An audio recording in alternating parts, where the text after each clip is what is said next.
नमस्कार प्रिय दर्शकों, स्वागत है आपका हमारे चैनल पर। आपसे हाथ जोड़कर निवेदन है, वीडियो को लास्ट तक जरूर देखें। कभी कभी जीवन में ऐसा समय आता है जब हर काम बिगड़ने लगता है। मेहनत बहुत करते हैं लेकिन फल नहीं मिलता है। घर में पैसा तो आता है पर टिकता नहीं है। मन अशांत रहता है और ऐसा लगता है जैसे किस्मत ही साथ छोड़ चुकी हो। बहनों और भाइयों, ऐसे समय में हमें किसी मनुष्य की नहीं बल्कि भगवान की शरण की आवश्यकता होती है, क्योंकि जहां विघ्नहर्ता गणेश जी का आशीर्वाद होता है वहां से सभी बाधाएं स्वयं दूर हो जाती हैं।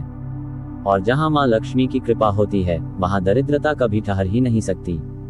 आज मैं आप सभी को सुनाने जा रही हूं गणेश जी और लक्ष्मी माता की एक ऐसी पावन, चमत्कारी और कल्याणकारी कथा जिसे सुनने मात्र से जीवन के संकट, दुख, कष्ट और आर्थिक परेशानियां धीरे धीरे समाप्त होने लगती हैं। दर्शक बंधुओं, ये केवल कहानी नहीं है, यह विश्वास की शक्ति है, ये भक्ति का चमत्कार है। यह उस सच्चाई का प्रमाण है कि भगवान कभी भी अपने भक्तों को अकेला नहीं छोड़ते। कहते हैं भगवान को बड़े महल नहीं चाहिए, उन्हें चाहिए सच्चा मन, सच्ची श्रद्धा और सच्चा विश्वास। बहनों और भाइयों, बहुत समय पहले एक छोटा सा परिवार था। गरीबी इतनी कि 2 वक्त का भोजन भी मुश्किल से मिलता था। फटे पुराने कपड़े, टूटा फूटा घर, लेकिन दिल में भगवान के लिए अटूट प्रेम। हर सुबह वे सबसे पहले स्नान करके दीपक जलाते, फूल चढ़ाते और पूरे प्रेम से गणेश जी और लक्ष्मी माता का नाम जपते। वे कहते हैं, गणेश जी हमारे जीवन के विघ्न दूर करो, हे मां लक्ष्मी हमारे घर में सुख और समृद्धि लाओ। बंधुओं, उनकी पूजा में दिखावा नहीं था, सिर्फ सच्ची भक्ति थी। और याद रखिए, जब पुकार दिल से निकलती है तो भगवान को भी आना पड़ता है। आज की इस कथा में आप जानेंगे कैसे उनकी सच्ची श्रद्धा से भगवान प्रसन्न हुए, कैसे गणेश जी ने उनके जीवन के सारे कष्ट मिटा दिए और कैसे मां लक्ष्मी ने उनके घर में सुख समृद्धि की वर्षा कर दी। तो माताओं, बहनों और भाइयों, आप भी इस कथा को पूरे विश्वास के साथ सुनिए। अपने मन को शांत कर लीजिए और हाथ जोड़कर भगवान का स्मरण कीजिए। कमेंट में प्रेम से लिखिए, जय श्री गणेश, जय मां लक्ष्मी, ताकि भगवान की कृपा आप सबके जीवन पर भी बनी रहे। तो आइए अब शुरू करते हैं गणेश लक्ष्मी जी की यह पावन और चमत्कारी कथा। बहुत समय पहले की बात है। एक घने जंगल के पास बसे एक छोटे से गांव के बिल्कुल बाहरी किनारे पर, जहां बस्ती खत्म होती थी और बिहार शुरू होता था, वहां मिट्टी और खपड़ से बना एक बहुत ही पुराना और जर्जर घर था। वह घर इतना साधारण और कमजोर था कि दूर से देखने पर ऐसा लगता था जैसे हवा का एक तेज झोंका उसे अभी गिरा देगा।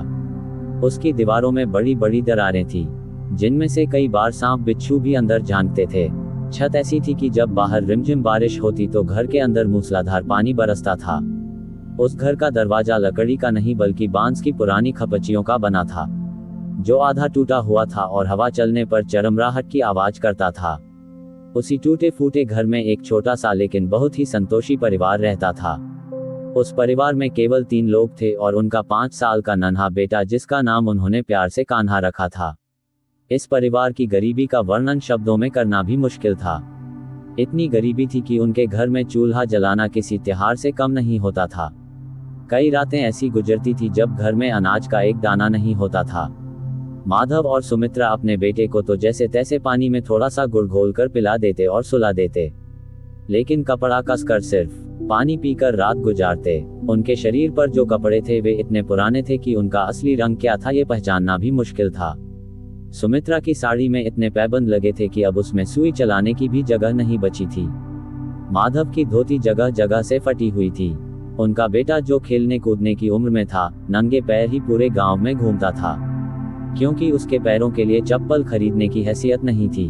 माधव एक बहुत ही मेहनती मजदूर था, वह आलसी नहीं था। वह हर रोज सुबह सूरज निकलने से पहले उठता और काम की तलाश में निकल जाता। कभी वह खेतों में हल चलाता, कभी भारी ईंटें अपनी कमजोर पीठ पर ढोता, कभी जंगल से लकड़ियां काटकर शहर के बाजार में बेचने जाता। वह खून पसीना एक कर देता था, लेकिन वह समय काल ही ऐसा था कि मेहनत के बदले उसे बहुत कम पैसे मिलते थे। कभी कभी तो पूरा दिन काम करने के बाद उसे मजदूरी में पैसे नहीं बल्कि थोड़ा सा सड़ा गला अनाज दे दिया जाता था। शाम को जब वह घर लौटता तो उसके हाथों में मुश्किल से इतना आटा या चावल होता कि 3 लोगों की भूख मिट सके। लेकिन दोस्तों, घोर दरिद्रता और अभाव के बीच भी उस घर में एक चीज ऐसी थी जो दुनिया के सबसे अमीर राजा के महल में भी शायद ना मिले, और वह थी अटूट विश्वास और भक्ति। उनके घर में धन की देवी लक्ष्मी का वास भले ही ना दिख रहा हो, लेकिन उनके मनों में लक्ष्मी और गणेश के लिए श्रद्धा का भंडार भरा था। उनका मानना था कि आज हमारे पास जो दुख हैं, वह हमारे पूर्व जन्मों के कर्म हो सकते हैं। लेकिन भगवान हमारे साथ अन्याय नहीं करेंगे। वे देर कर सकते हैं, लेकिन अंधेर नहीं करेंगे। उनका दिनचर्या और पूजा का नियम हर सुबह जब पूरा गांव गहरी नींद में होता, तारे आसमान में टिमटिमा रहे होते, तब सुमित्रा उठ जाती। अंधेरे में ही वह नंगे पैर पथरीले रास्तों पर चलकर दूर कुएं पर जाती और पानी भर कर लाती।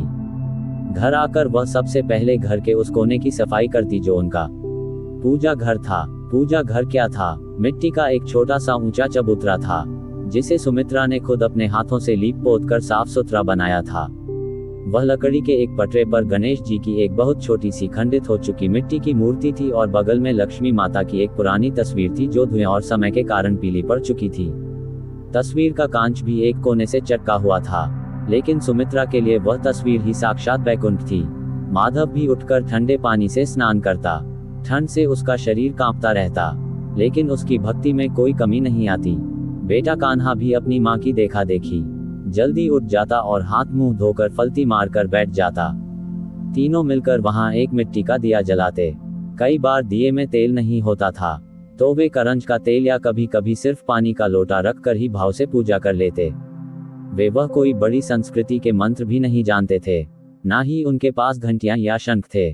उनकी पूजा बहुत ही मौन और सरल थी। माधव हाथ जोड़कर बंद आंखों से कहता है, विघ्नहर्ता गणेश, मेरे जीवन में जो भी संकट हैं उन्हें मैं आपकी इच्छा मानकर सह रहा हूँ। बस इतनी शक्ति देना कि मैं कभी बेईमानी के रास्ते पर ना चलूं और मेरे परिवार को भूखा ना सोना पड़े। सुमित्रा माँ लक्ष्मी की तस्वीर को देखकर कहती है, माँ मुझे सोना चांदी नहीं चाहिए, बस मेरे घर में अन्नपूर्णा का वास हो जाए ताकि मेरा बच्चा कभी रोते हुए ना सोए। उनकी पूजा में कोई दिखावा नहीं था, ना ताजे फूल थे, ना चंदन, ना ही कोई मिठाई या प्रसाद। अक्सर वे जंगल से तोड़ी हुई तुलसी या दूर्वाही गणेश जी को चढ़ा देते। कभी कभी जब घर में रोटी का एक टुकड़ा बचता तो उसी का भोग लगा देते, और नहीं बचता तो अपने आंसुओं का भोग लगा देते। गांव के लोग अक्सर उनका मजाक उड़ाते थे। जब माधव काम मांगते हुए चौपाल से गुजरता तो कुछ लोग ताना मारते, अरे देखो आ गया बड़ा भक्त, रोज सुबह शाम घंटे भर पूजा करता है, फिर भी खाने को दाना नहीं है। अगर भगवान होते तो इसकी यह हालत होती क्या? कोई कहता है, अरे माधव पूजा पाठ छोड़ और कोई दूसरा धंधा कर, शायद किस्मत बदल जाए।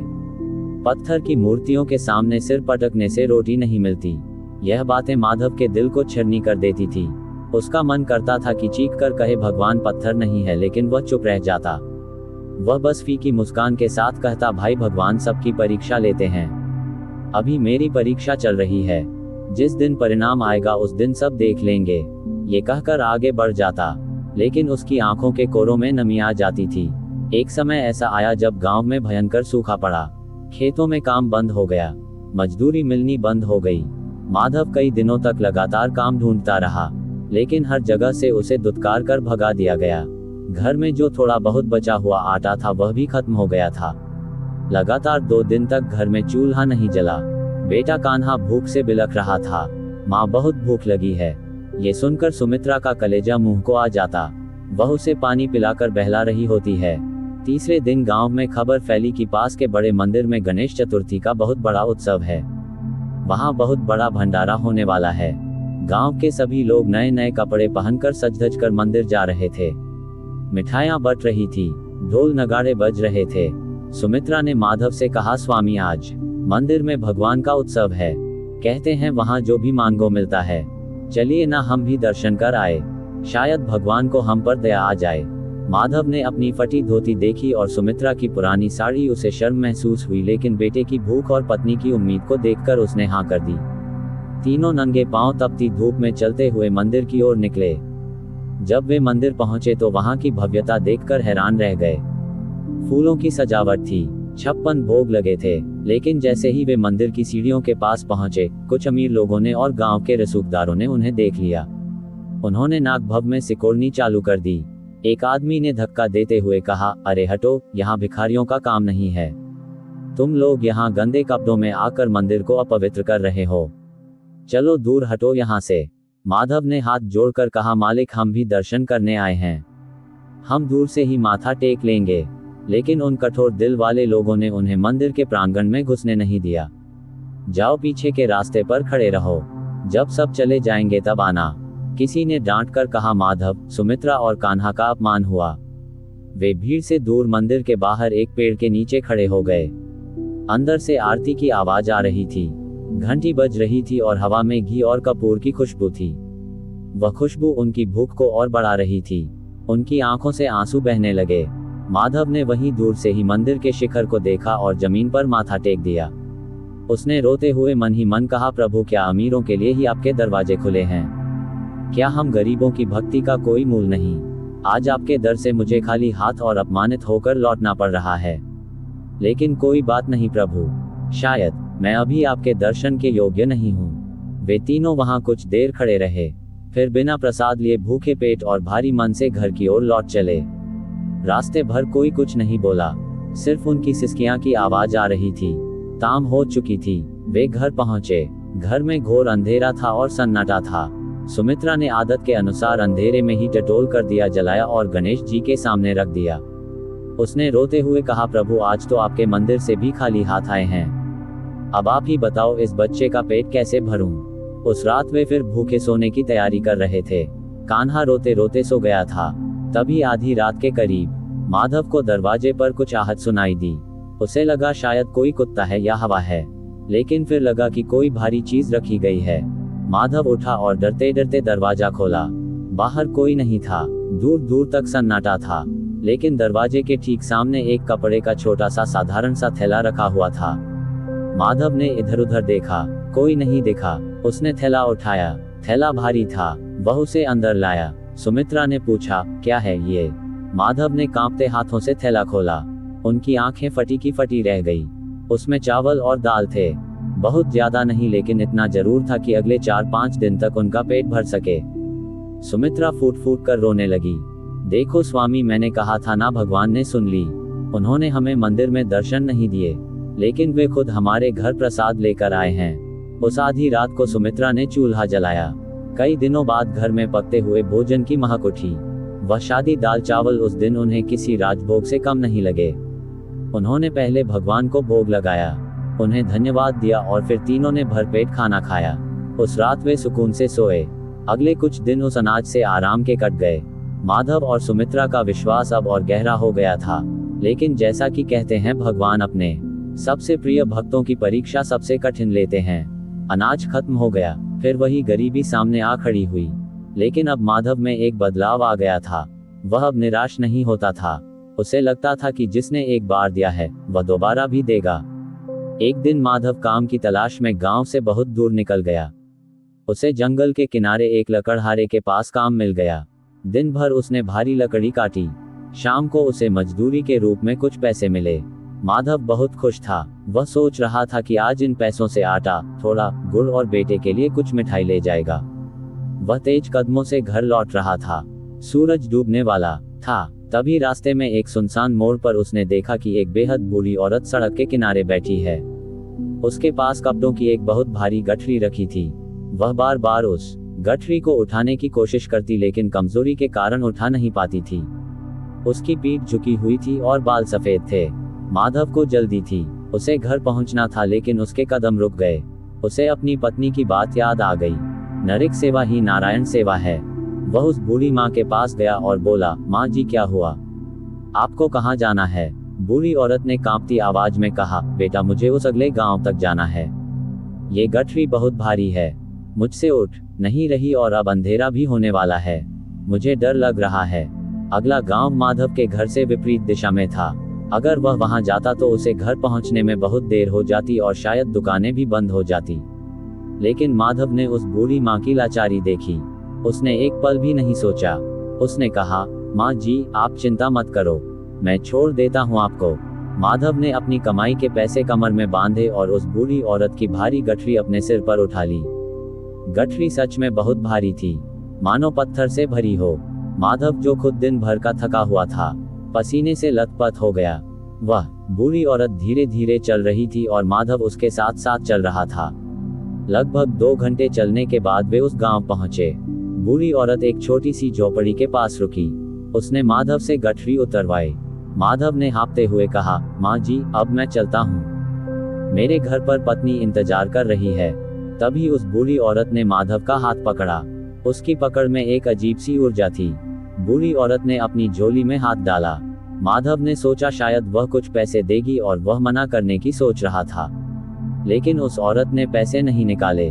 उसने अपनी झोली से मिट्टी की एक बहुत ही सुंदर छोटी सी गणेश जी की मूर्ति और एक चमकदार सिक्का निकाला। उसने माधव के हाथ पर वह मूर्ति और सिक्का रखते हुए कहा, बेटा तुम बहुत ही भले मानुष हो।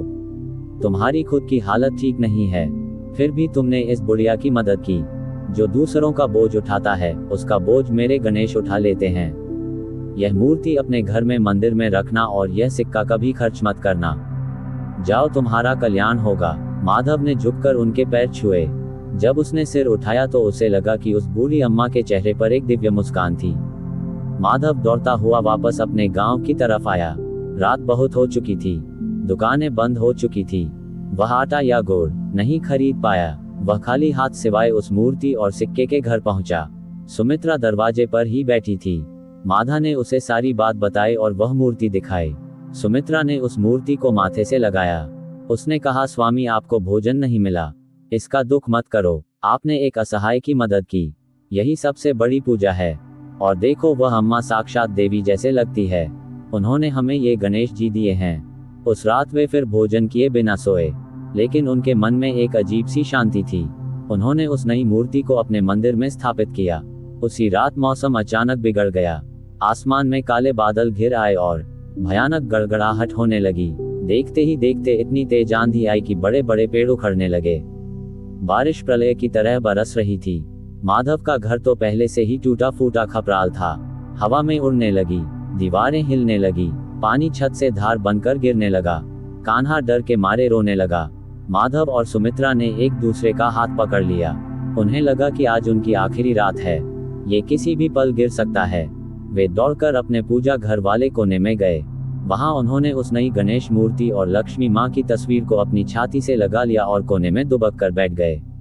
सुमित्रा जोर जोर से प्रार्थना करने लगी, हे प्रभु हमारी रक्षा करो, हमारे पापों की सजा इस बच्चे को मत दो, हमारे सर से छत मत छीनो। हवा की आवाज इतनी डरावनी थी, साए साए पड़ोस के पक्के मकान के छप्पर उड़ रहे थे।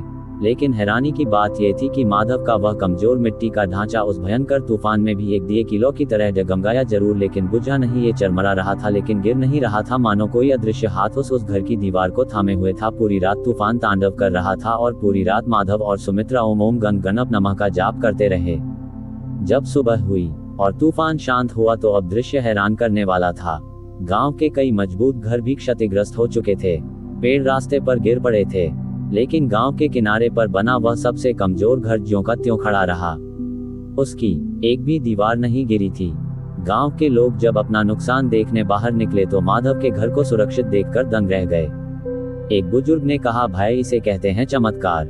जिस घर को हवा का झोंका गिरा नहीं सकता था उसे इतने बड़े तूफान ने भी छुआ तक नहीं। जरूर इनके पुण्य और इनके भगवान ने इनकी रक्षा की है।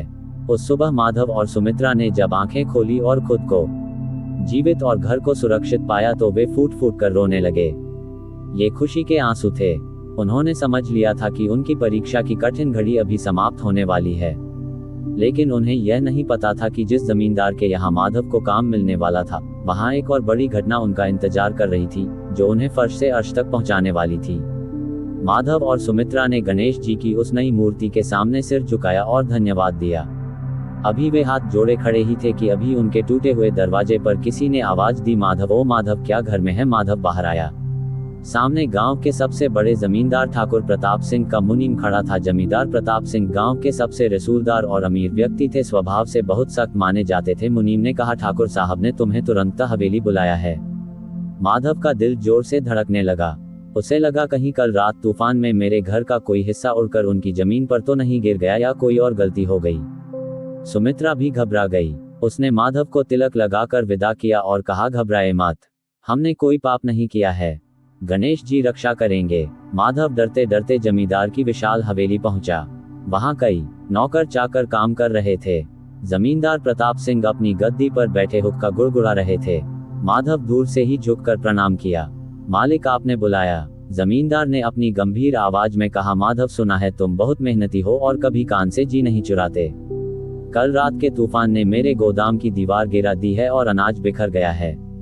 मेरे पुराने मजदूर काम छोड़कर अपने घरों की मरम्मत में लगे हैं। मुझे एक ऐसे आदमी की जरूरत है जो अभी इसी वक्त से काम शुरू कर सके और अनाज को सुरक्षित को दूसरी कोठरी में पहुंचा सके। क्या तुम ये काम करोगे? माधव को अपने कानों पर विश्वास नहीं हुआ। जिस काम के लिए वह दर दर भटक रहा था, वह अनाज खुद उसके पास चलकर आया था। उसने हाथ जोड़कर कहा, मालिक, ये तो मेरा सौभाग्य है, मैं अभी काम शुरू कर दूंगा। जमींदार ने उसे ऊपर से नीचे तक देखा।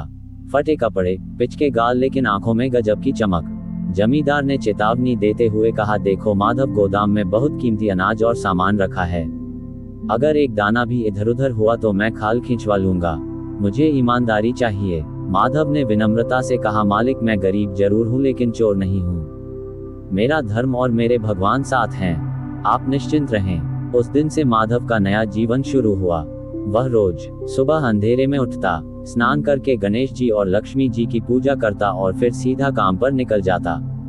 गोदाम का काम बहुत भारी था। बोरियां उठानी पड़ती थी, हिसाब रखना पड़ता था। बाकी मजदूर जब जमींदार की नजर बचाकर बीड़ी पीते या आराम करते, माधव एक पल भी नहीं रुकता। वह अनाज के एक एक दाने को मोती की तरह संभालता। कई बार जमींदार छुपकर उसे देखता। वह देखते कि दोपहर की कड़ी धूप में जब सब सो रहे होते हैं, माधव टूटी हुई बोरियों को सिल रहा होता है ताकि अनाज बर्बाद ना हो। धीरे धीरे माधव के घर की हालत सुधरने लगी।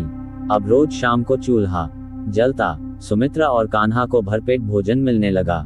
माधव ने अपनी पहली कमाई से सुमित्रा के लिए एक नई साड़ी और कान्हा के लिए एक जोड़ी चप्पल खरीदी। उस दिन घर में असली दिवाली मनाई थी। लेकिन जैसा कि संतों ने कहा है, सोना आग से तपकर ही कुंदन बनता है। माधव की असली परीक्षा अभी बाकी थी। एक दिन जमींदार के गोदाम में बहुत बड़ी गड़बड़ हो गई। शाम को जब हिसाब मिलाया गया तो पता चला कि अनाज की 10 बोरियां और जमींदार की एक कीमती सोने की अंगूठी गायब है। हवेली में कोहराम मच गया। जमींदार प्रताप सिंह गुस्से से लाल हो गए। उन्होंने सभी मजदूरों को लाइन से खड़ा कर दिया। पुराने मुनीम और कुछ मजदूरों को माधव की तरक्की और जमींदार का उस पर भरोसा खटकता था। वे जलते थे कि कल का आया ये भिखारी आज जमींदार का खास कैसे बन गया। मौका पाकर उन्होंने जमींदार के कान भर दिए। एक मजदूर बोला, मालिक, हम तो बरसों से आपका नमक खा रहे हैं, कभी ऐसा नहीं हुआ है। ये सब तब से शुरू हुआ है जब से यह माधव आया है। आपने देखा है कि आजकल इसके घर में रोज पकवान बन रहे हैं। कल ही इसने नई साड़ी और चप्पल खरीदी है। इतना पैसा इसके पास कहां से आया? जरूर इसी ने चोरी की है। जमींदार का माथा ठनका। सबकी सुई माधव पर घूम गई। गरीबी का यही श्राप है। अमीर की गलती को भूल कहा जाता है और गरीब की ईमानदारी को ढोंग। जमींदार ने माधव को बुलाया। माधव, सच सच बता, क्या तूने मेरी अंगूठी और अनाज चुराया है? अगर अभी कबूल कर लेगा तो शायद माफ कर दूंगा, वरना पुलिस को बुलाकर जेल में सड़वा दूंगा। माधव के पैरों तले जमीन खिसक गई। उसकी आंखों में आंसू आ गए।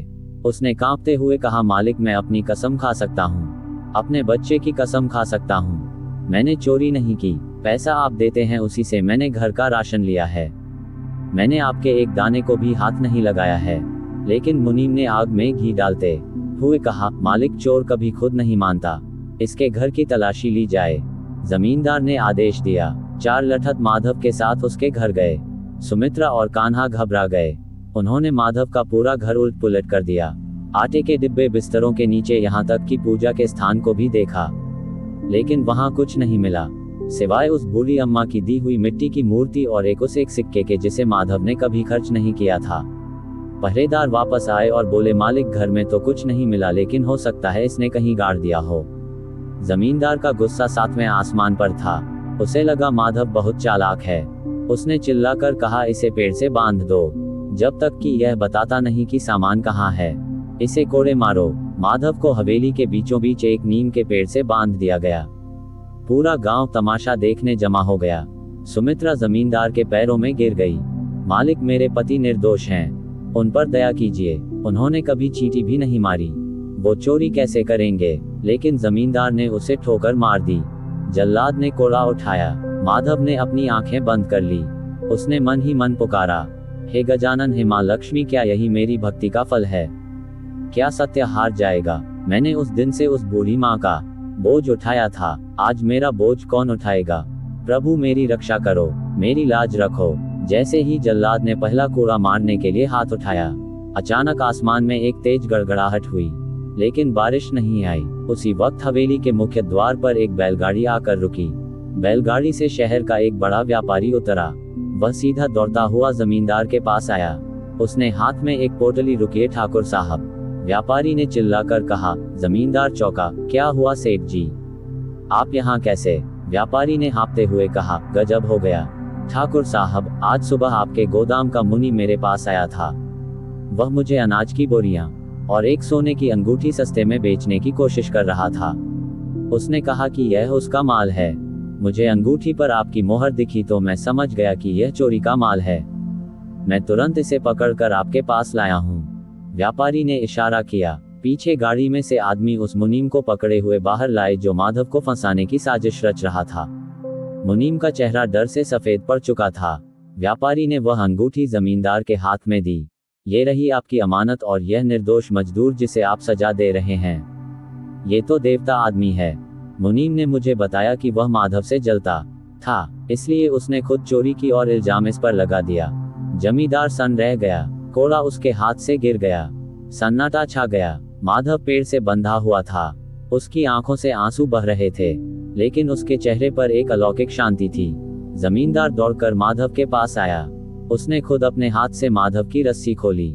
जमींदार की आंखों में पश्चाताप के आंसू थे। वह जो कभी किसी के आगे नहीं झुकता था, आज एक मजदूर के सामने हाथ जोड़कर खड़ा था।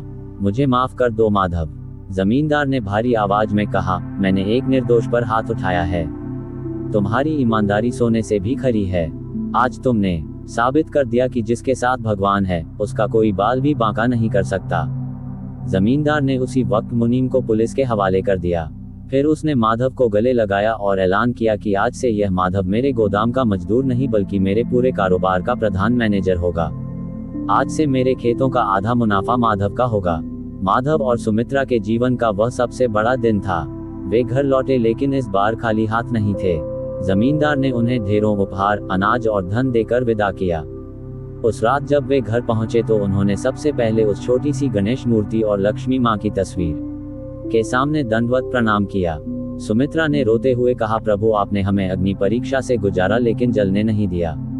आपने हमारी लाज रखी। समय का पहिया घुमा। माधव की मेहनत और जमींदार के सहयोग से वह बहुत बड़ा आदमी बन गया। वह टूटा फूटा झोपड़ा अब एक पक्के और सुंदर मकान में बदल गया। घर में अन्न के भंडार भर गए। जो परिवार कभी 2 वक्त की रोटी के लिए तरसता था, अब उसके घर में कोई भूखा नहीं जाता था। अब उसके घर से कोई भूखा नहीं जाता था। वे रोज गरीबों के लिए भंडारा चलाने लगे। बेटे कान्हा को अच्छी शिक्षा मिली और वह बड़ा होकर एक विद्यमान और नेक इंसान बना। लेकिन इतनी समृद्धि आने के बाद भी माधव और सुमित्रा ने अपना पुराना नियम कभी नहीं छोड़ा। वे आज भी उसी पुरानी मूर्ति की पूजा करते, उसी सादगी से रहते और हमेशा याद रखते कि यह सब उनका नहीं बल्कि उनके ईश्वर का दिया हुआ है। दीपावली के दिन उनका घर दीपों से जगमगा रहा था। पूरा गांव उनके घर आया था। माधव ने सबको एक ही सीख दी, भाइयों, जीवन में चाहे कितना भी अंधेरा हो, चाहे कितनी भी मुसीबतें आए, कभी अपना ईमान और भगवान पर विश्वास मत खोना। बेईमानी से मिला महल एक दिन बह जाता है, लेकिन ईमानदारी और भक्त की झोपड़ी को बड़े से बड़ा तूफान भी नहीं हिला सकता। गणेश जी विघ्न हरते हैं और लक्ष्मी जी भंडार भरती हैं। बस शर्त यह है दोस्तों, कैसी लगी आपको कहानी? पसंद आई हो तो चैनल को लाइक, शेयर एंड सब्सक्राइब जरूर करें और कमेंट में जय माता लक्ष्मी जरूर लिखें। अपना ख्याल रखें। धन्यवाद दोस्तों, मिलते हैं एक नई वीडियो में।